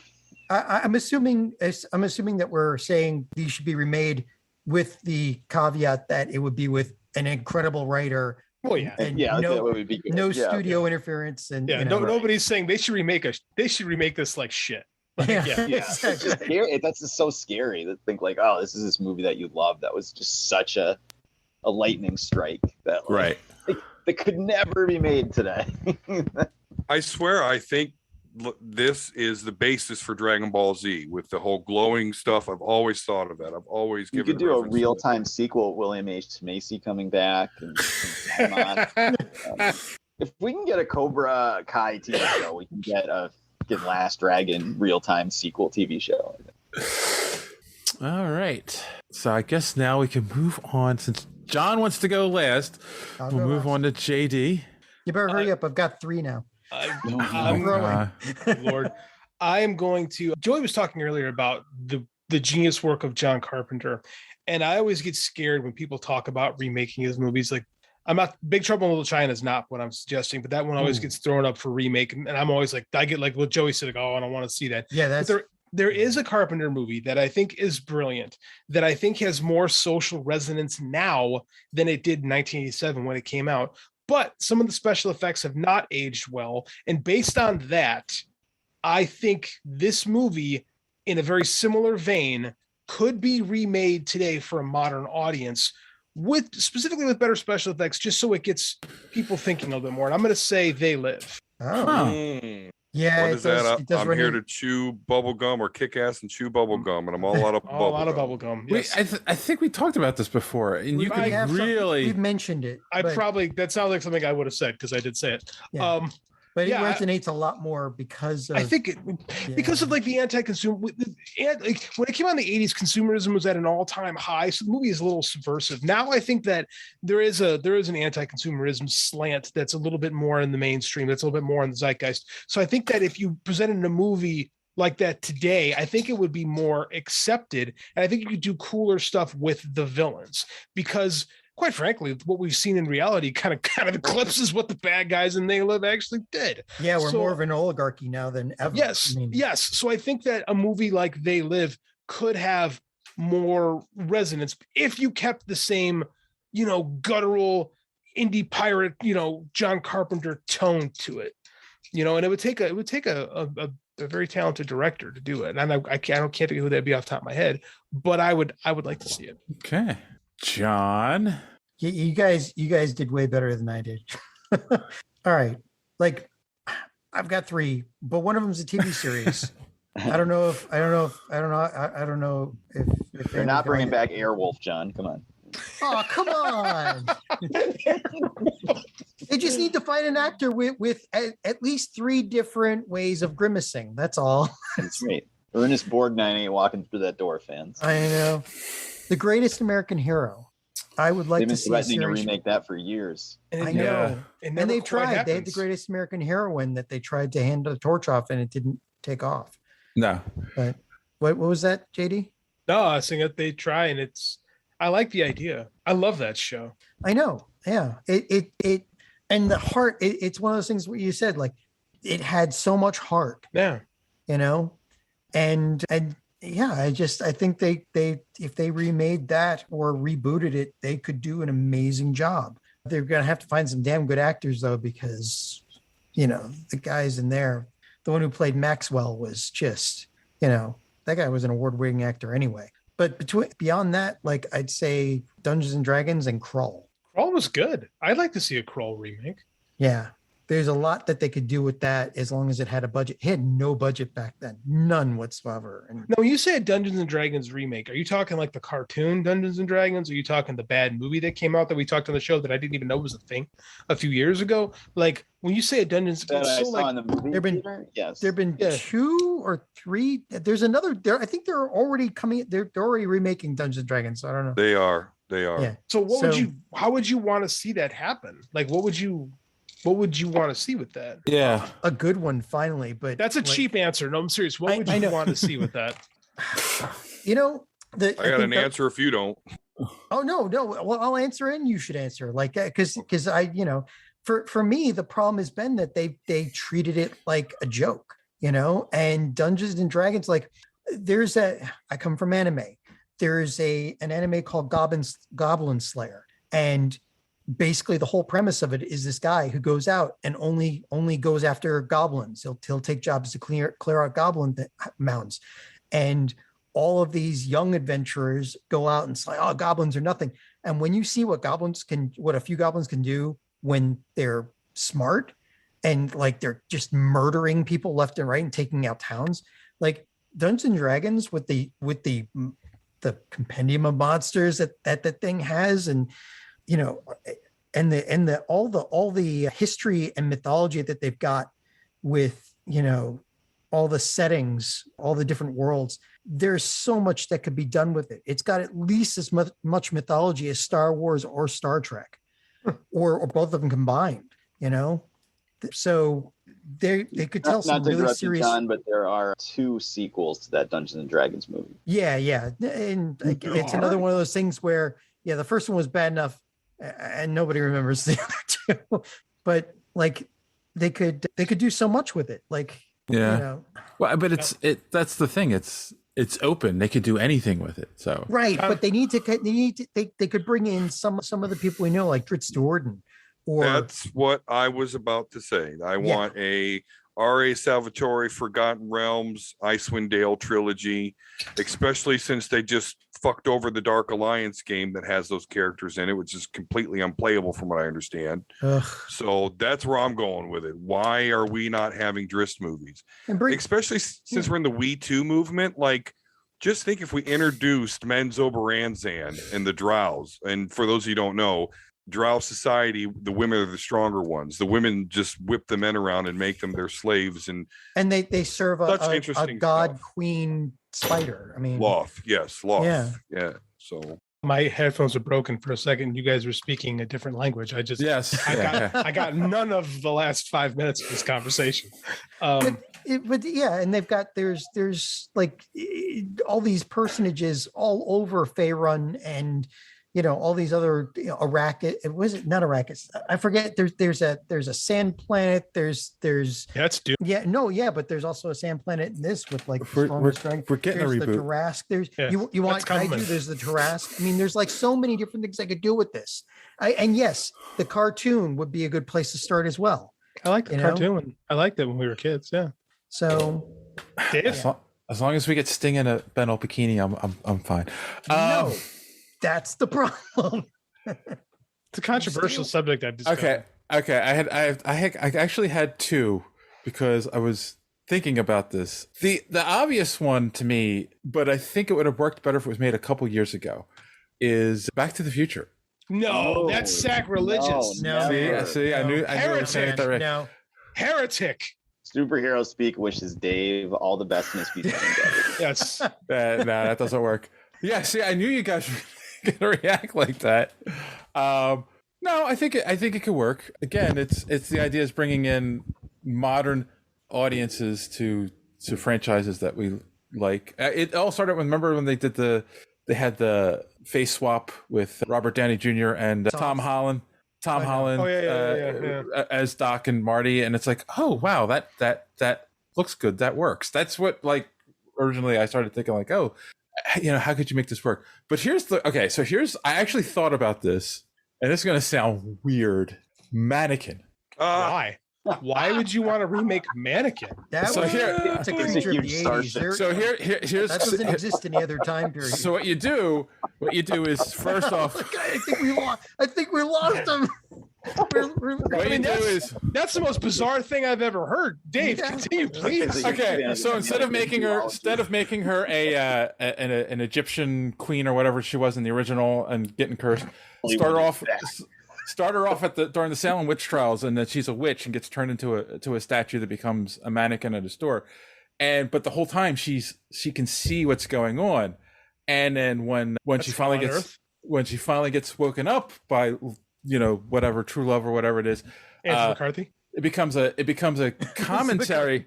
It becomes a commentary on how consumerism and how with our modern society, how we I'm sorry, Dave, that sounds horrible. How modern conveniences take us away from simple into a body horror political movie. Did you channel me for a second? Like, that sounds like some shit that I would have come up with. I love it. I love this idea. I knew you would love it. Yeah.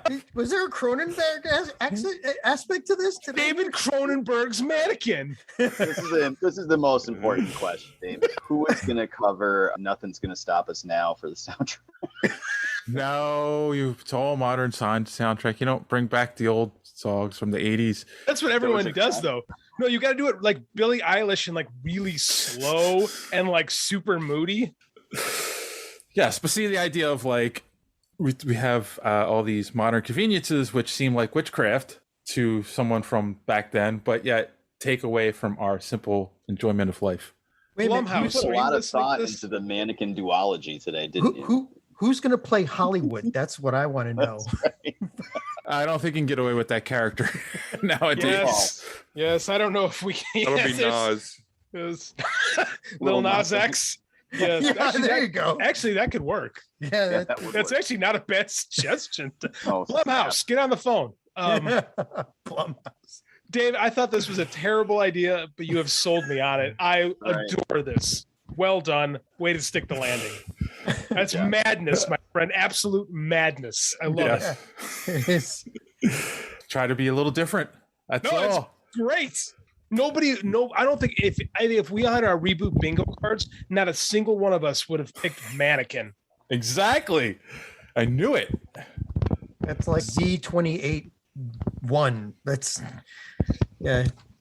just all right. So before we wrap up this part of the conversation, anyone have anything else they want to add about reboots or honorable mentions? I completely forgot this until I was just thinking about it. I would love for them to finally get Spawn reboot off the ground. a good one. Yeah. We say this a lot on So Wizard when we talk about Spawn every now and then when there's news, but it's like if you can't get a Spawn movie made right now in the golden age of superhero movies, we're never getting one. So please, Todd, just take an executive producer check and step aside and let them make the movie. Yeah, we've talked about it quite a few times, and that's the problem is Todd McFarlane wants to keep total control. So yeah, he's not going to step away from his baby, unfortunately. I got another shitty reboot that I forgot about. My honorable mention: the Michael Bay 2014 Teenage Mutant Ninja Turtles. You didn't like that one? No, Hey, it's man, ass. Stephen Amell got to eat, you know. That wasn't as sad as the Transformers, but Okay, now I was just getting ready to say, thank God you didn't say Transformers, and there you went and did it. It's not that bad. I enjoyed it. The first Transformers is all right. I don't know about any of the sequels, but no, the Ninja Turtles movie, ass. Absolute ass. Yeah, I agree. Kids liked it. That's all I can tell you. My son was all about it. The Henson one is so much better. It has an actual story and heart. That movie has zero heart. Terrible. nobody's going to fight you on that one. All right. Well, let's wrap this one up for the week. Let's go around. First, we'll start with Don. You have any recommendations? And again, where can people find the Omega Level Nerds podcast? Yes, I do have recommendations. Star Wars Visions. Watch it. You will not be disappointed. I am thoroughly taken aback by how much I like that. You can find us again because we're still lame and we don't have a custom URL in YouTube. So you'll have to go at Omega Level Nerds on Twitter. We'll have a link there in the profile and you'll get the show every Sunday. Although that might change to Friday, but that's neither here nor there. As well as other various crap, playing Marvel vs. Capcom 2 with my buddy, doing some DBZ, a bridge reaction, all sorts of nerdy stuff for you there. So at Omega Level Nerds on Twitter. Cool. Joey, you have any recommendations? Well, I'm going to just go back to my go-to recommendation. It was the first thing I ever recommended on So Wizard Podcast 7+ years ago, which is if you have Disney Plus, it's a fantastic family comedy animated show called Gravity Falls on there. Oh, yeah. That is a hidden gem. Yeah, absolute top tier. Probably the last TV show my entire family agreed on. I love it more than anything. I would definitely suggest you check it out. As for us, So Wizard Podcast is for nerds with a YouTube channel and a weekly podcast all about movies. SoWizardPodcast.com is your gateway to everything. Our YouTube channel, our Patreon content, the podcast every week, and all our social media and comic book reviews and everything else. So just hit us up on there and check us out. As this drops, we're reviewing Prisoners of the Ghostland, and then Venom 2 is coming up next week as well. Oh. Remember, kids, Tom Hardy doesn't want you to spoil it. Although I'm not going to go see it, so I'm going to make my brother spoil it. But anyway, I already read the spoilers, and the commercials have shown you 90% of the movie anyway. Oh, good. John, you got any recommendations? Well, last time I recommended The Thing, right? Because we were talking about that's how we got into this whole mess. Right. Yes. So now I'm going to, because we're getting towards Halloween, so I figure I've got a few of those I can recommend because I was a big horror movie buff back in the day. Relic. That's a good movie. Relic is an amazingly good movie considering, and it's scary, and it's a good monster movie. Cool. All right, JD. Speaking of good monster stuff, the Book of Jericho available for free on all finer book platforms across this great land: Amazon, Kobo, Apple Books, Google Play, and a bunch of other places that Draft the Digital puts me on that I don't know what they all are, but they're all for free this week. The rest of the series, $1. So you get 3 other books for $1 while we launch Sundown on Friday. That one's going to be $5. Wait until I pay full price on it. That's good. You already paid for it. That's what they say. You paid more than anybody else, so I need it on here so I can read. So I've got the hard copy. I was about to say, John, you and I already have a copy. I sent you the digital copy. It's part of your. Well, never mind. It won't never mind. It's okay. Yes, please. I'm not asking you for your money. I'm just asking you. I'm not even taking any email addresses. Just go get yourself a free book. All right. Well, I will recommend that you go to superheroespeak.com where you can find the podcast every week. The links to all our social media at the top of the page, comic book reviews by our good friend D Square, and so much more. And I am going to second Don's recommendation. Check out Star Wars Visions. Like I said, I watched the first one while I was eating dinner tonight. I'm going to finish watching the whole thing probably before the next time we all get together, because I don't have the attention span anymore to sit down and binge stuff. But on that note, boys and girls, as always, thanks for listening. Don't let your cape get caught in the door. Have a good week.